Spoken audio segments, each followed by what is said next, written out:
Hello friends, स्वागत है आप सभी का आपके अपने यूट्यूब चैनल खैर एकेडमी में।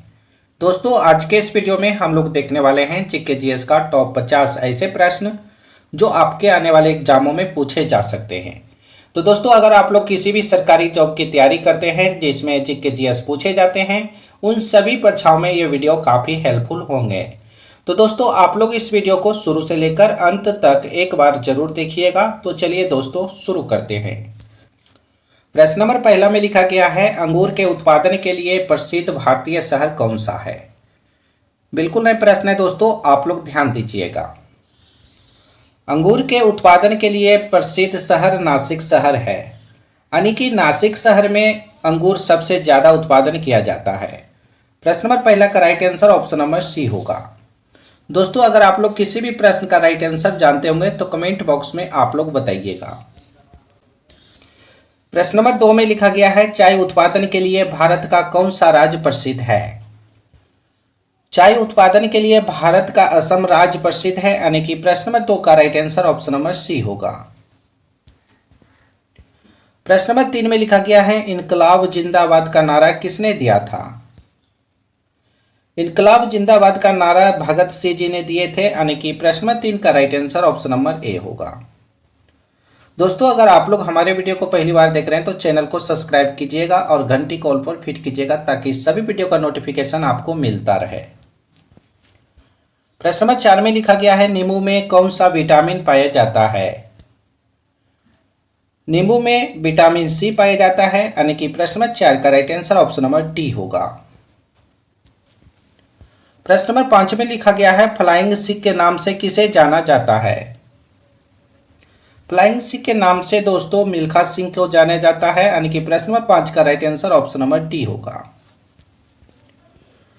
प्रश्न नंबर 6 में लिखा गया है, अमेरिका ने जापान पर परमाणु हमला कब किया था। काफी इंपॉर्टेंट प्रश्न है दोस्तों, आप लोग ध्यान दीजिएगा। अमेरिका ने जापान पर परमाणु हमला 1945 ईस्वी में किया था, यानी कि प्रश्न नंबर 6 का right answer option number C होगा। प्रश्न नंबर 7 में लिखा गया है, शिक्षक दिवस कब मनाया जाता है। शिक्षक दिवस 5 सितंबर को मनाया जाता है, आप लोग याद रखिएगा। प्रश्न नंबर 7 का right answer option number B होगा। प्रश्न नंबर 8 में लिखा गया है, खजुराहो पर्यटन स्थल किस राज्य में स्थित है।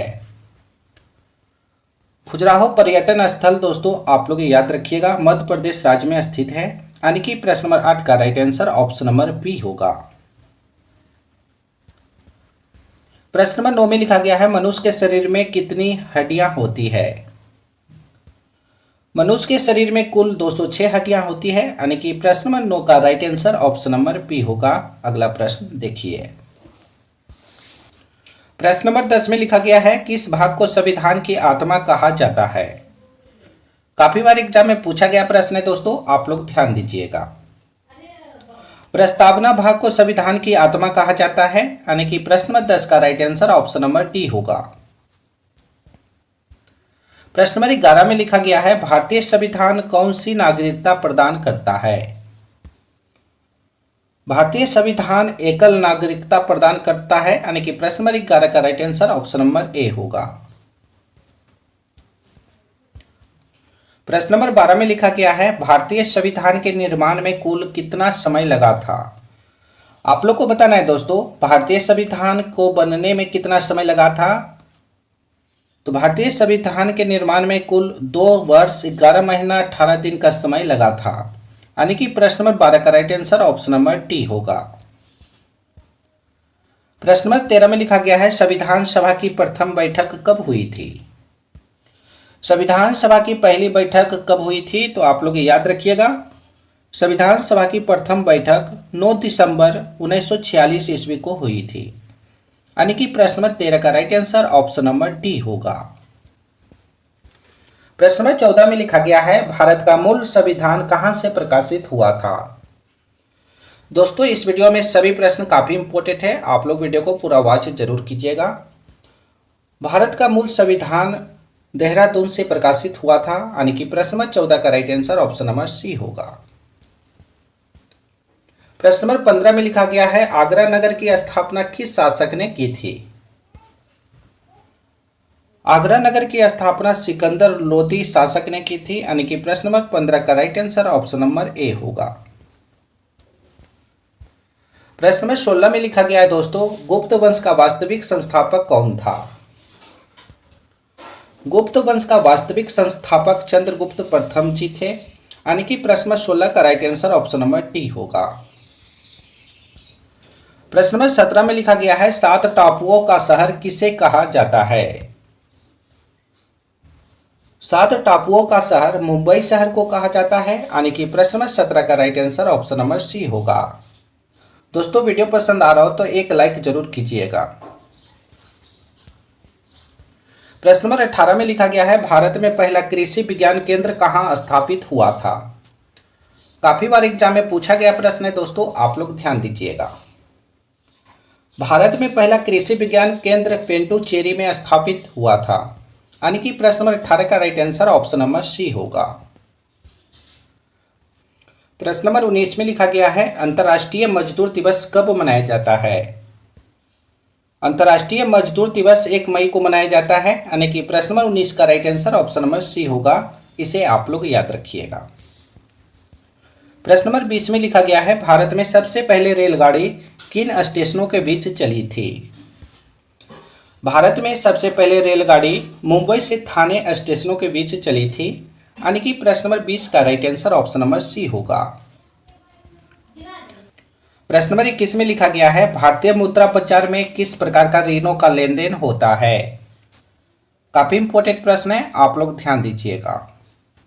भारतीय मुद्रा बाजार में अल्पकाल प्रकार का ऋणों का लेन देन होता है, यानी कि प्रश्न नंबर 21 का right answer option number A होगा। प्रश्न नंबर 22 में लिखा गया है, विद्युत ऊर्जा को यांत्रिक ऊर्जा में कौन बदलता है?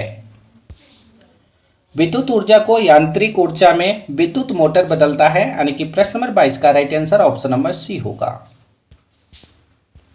प्रश्न नंबर 23 में लिखा गया है दोस्तों, आप लोग ध्यान दीजिएगा, विद्युत बल्ब बनाने में किस कांच का प्रयोग किया जाता है? विद्युत बल्ब बनाने में क्रूस कांच का प्रयोग किया जाता है, यानी कि प्रश्न नंबर 23 का right answer option number D होगा।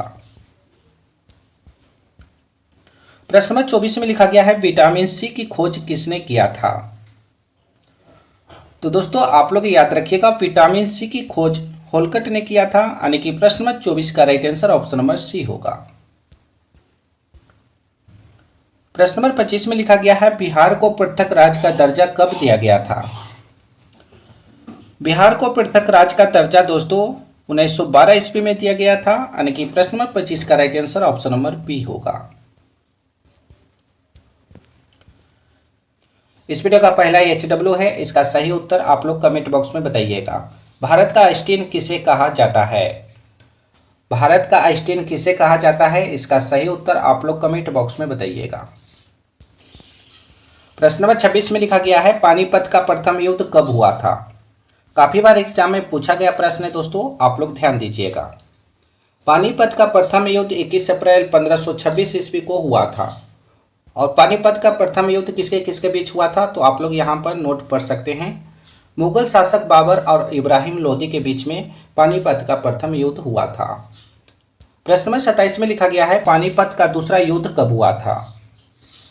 ये सभी प्रश्न दोस्तों काफी इंपॉर्टेंट है, आप लोग सभी को याद रखिएगा। पानीपत का दूसरा युद्ध 5 नवंबर 1556 ईस्वी को हुआ था, यानी कि प्रश्न नंबर 27 का right answer option number B होगा। पानीपत का दूसरा युद्ध किसके किसके बीच हुआ था? तो आप लोग यहाँ पर नोट पढ़ सकते हैं, अकबर और हेमू के बीच पानीपत का दूसरा युद्ध हुआ था। प्रश्न नंबर 28 में लिखा गया है, पानीपत का तीसरा युद्ध कब हुआ था?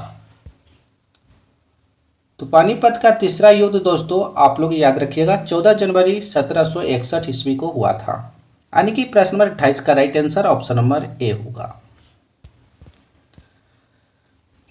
पानीपत का तीसरा युद्ध किसके किसके बीच हुआ था? तो इसके बारे में आप लोग यहाँ पर नोट पढ़ सकते हैं, अहमद शाह अब्दाली और सदाशिव राव भाऊ के बीच में पानीपत का तीसरा युद्ध हुआ था। प्रश्न नंबर 29 में लिखा गया है, बक्सर का युद्ध कब हुआ था? बक्सर का युद्ध 1764 ईस्वी में हुआ था, यानी कि प्रश्न नंबर 29 का right answer option number C होगा। प्लासी का युद्ध कब हुआ था? तो प्लासी का युद्ध दोस्तों आप लोग याद रखिएगा 1757 ईस्वी को हुआ था, यानी कि प्रश्न नंबर 30 का right answer option number A होगा। प्रश्न नंबर 31 में लिखा गया है कारगिल युद्ध कब हुआ था। तो कारगिल युद्ध दोस्तों 1999 ईस्वी को हुआ था, यानी कि प्रश्न नंबर 31 का right answer option number D होगा। प्रश्न नंबर 32 में लिखा गया है, आप लोग ध्यान दीजिएगा, तालीकोटा का युद्ध कब हुआ था। तो तालीकोटा का युद्ध 30 जनवरी 1565 ईस्वी को हुआ था, यानी कि प्रश्न नंबर 32 का right answer option number C होगा। प्रश्न नंबर 33 में लिखा गया है तराइन का प्रथम युद्ध कब हुआ था। तराइन का प्रथम युद्ध 1191 ईस्वी को हुआ था, यानी कि प्रश्न नंबर 33 का right answer option number A होगा। तराइन का प्रथम युद्ध किसके किसके बीच हुआ था, तो आप लोग यहाँ पर नोट पढ़ सकते हैं। मोहम्मद गौरी और पृथ्वीराज चौहान के बीच में तराइन का प्रथम युद्ध हुआ था। प्रश्न नंबर 34 में लिखा गया है तराइन का द्वितीय युद्ध कब हुआ था। तराइन का द्वितीय युद्ध 1192 ईस्वी को हुआ था, यानी कि प्रश्न नंबर 34 का right answer option number D होगा। प्रश्न नंबर 35 में लिखा गया है चंदावार का युद्ध कब हुआ था।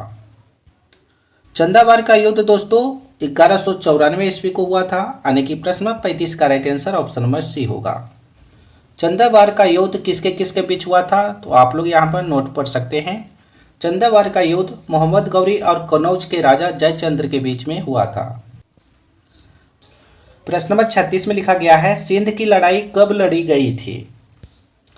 तो सिंध की लड़ाई 712 ईस्वी में लड़ी गई थी, यानी कि प्रश्न नंबर 36 का right answer option number C होगा। सिंध की लड़ाई किसके किसके बीच हुआ था, तो आप लोग यहाँ पर नोट पढ़ सकते हैं। सिंध के राजा ताहिर और मोहम्मद बिन कासिम के बीच में सिंध की लड़ाई हुई थी। प्रश्न नंबर 37 में लिखा गया है, आप लोग ध्यान दीजिएगा, 1793 में जमींदारी प्रणाली किसके द्वारा शुरू की गई थी। 1793 में जमींदारी प्रणाली किसके द्वारा शुरू की गई थी, तो कॉर्नवालिस के द्वारा 1793 में जमींदारी प्रणाली शुरू की गई थी, यानी कि प्रश्न नंबर 37 का right answer option number T होगा। अगला प्रश्न देखिए, प्रश्न नंबर 38 में लिखा गया है सरफरोशी की तमन्ना अब हमारे दिल में है किसके द्वारा लिखा गया था। सरफरोशी की तमन्ना अब हमारे दिल में है, यह नारा किसके द्वारा लिखा गया था, तो आप लोग याद रखिएगा, राम प्रसाद बिस्मिल जी के द्वारा यह नारा लिखा गया था, यानी कि प्रश्न नंबर 38 का right answer option number C होगा। अगला प्रश्न देखिए, प्रश्न नंबर 39 में लिखा गया है असहयोग आंदोलन कब से कब तक चलाया गया था। काफी इंपॉर्टेंट प्रश्न है दोस्तों, आप लोग ध्यान दीजिएगा। असहयोग आंदोलन सितंबर 1920 से फरवरी 1922 तक चलाया गया था, यानी कि प्रश्न नंबर 39 का right answer option number D होगा। दोस्तों इस वीडियो को अपने दोस्तों के पास शेयर जरूर कीजिएगा, व्हाट्सएप, फेसबुक, इंस्टाग्राम इत्यादि पर। प्रश्न नंबर 40 में लिखा गया है अकबर की दूसरी राजधानी कौन सी थी। आप लोग को बताना है अकबर की दूसरी राजधानी कहाँ थी। अकबर की दूसरी राजधानी फतेहपुर सीकरी में थी, यानी कि प्रश्न नंबर 40 का right answer option number A होगा। अगला प्रश्न देखिए, प्रश्न नंबर 41 में लिखा गया है शेर शाह सूरी ने किस मुगल शासक को हराया था। काफी इंपॉर्टेंट प्रश्न है दोस्तों, आप लोग ध्यान दीजिएगा। शेर शाह सूरी ने हुमायूं मुगल शासक को हराया था, यानी कि प्रश्न नंबर 41 का right answer option number B होगा। प्रश्न नंबर 42 में लिखा गया है डायनामाइट के आविष्कारक निम्नलिखित में से कौन है। आप लोग को बताना है डायनामाइट का आविष्कार किसने किया था। डायनामाइट का आविष्कार अल्फ्रेड नोबेल ने किया था। प्रश्न नंबर 42 का right answer option number D होगा। प्रश्न नंबर 43 में लिखा गया है रडार में किस प्रकार की तरंगे होती है। रडार में विद्युत चुंबकीय तरंगे होती है, यानी कि प्रश्न नंबर 43 का right answer option number A होगा। अगला प्रश्न देखिए, गंगा नदी को बांग्लादेश में किस नाम से जाना जाता है। काफी बार एग्जाम में पूछा गया प्रश्न है दोस्तों, आप लोग ध्यान दीजिएगा। गंगा नदी को बांग्लादेश में पद्मा के नाम से जाना जाता है, यानी कि प्रश्न नंबर 44 का right answer option number B होगा। प्रश्न नंबर 45 में लिखा गया है मुख्यमंत्री बनने के लिए न्यूनतम आयु सीमा कितनी है।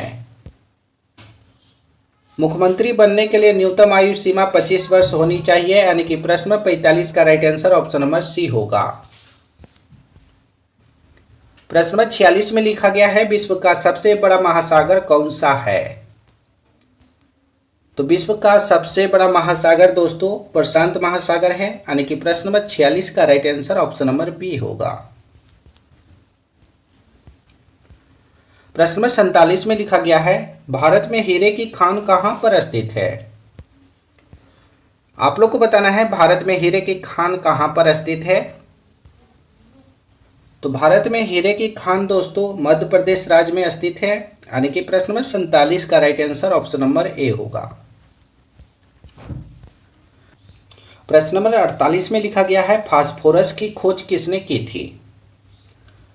तो दोस्तों आप लोग ध्यान दीजिएगा, फास्फोरस की खोज एच बेनेट ने किए थे और कब किए थे तो 1609 ईस्वी को, यानी कि 1609 ईस्वी में एच बेनेट ने फास्फोरस की खोज की थी।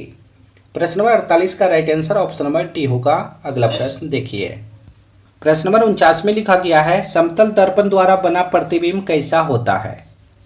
काफी इंपॉर्टेंट प्रश्न है दोस्तों, आप लोग ध्यान दीजिएगा। समतल दर्पण द्वारा बना प्रतिबिंब काल्पनिक होता है, यानी कि प्रश्न नंबर 49 का right answer option number B होगा। इस वीडियो का अंतिम प्रश्न है दोस्तों, आप लोग ध्यान दीजिएगा। हीराकुंड बांध किस राज्य में स्थित है। हीराकुंड बांध दोस्तों उड़ीसा राज्य में स्थित है, यानी कि प्रश्न नंबर 50 का right answer option number A होगा। दोस्तों आज हमने आप सभी को टॉप 50 प्रश्न करवाए हैं जो जीके जीएस से लिया गया था। तो दोस्तों आप लोग इन सभी प्रश्नों को 1 से 2 बार जरूर देखिएगा ताकि आपको सभी प्रश्न अच्छी तरह से याद हो जाए। तो दोस्तों अभी तक हमारे चैनल को सब्सक्राइब नहीं किए तो चैनल को सब्सक्राइब कीजिए और घंटी को ऑल पर फिट कीजिएगा ताकि सभी वीडियो का नोटिफिकेशन आपको मिलता रहे। इस वीडियो को अपने दोस्तों के पास ज़्यादा से ज़्यादा शेयर कीजिएगा व्हाट्सएप, फेसबुक, इंस्टाग्राम इत्यादि पर। तो फिर अगले वीडियो में मिलेंगे दोस्तों, जब तक आप लोग बने रहिए।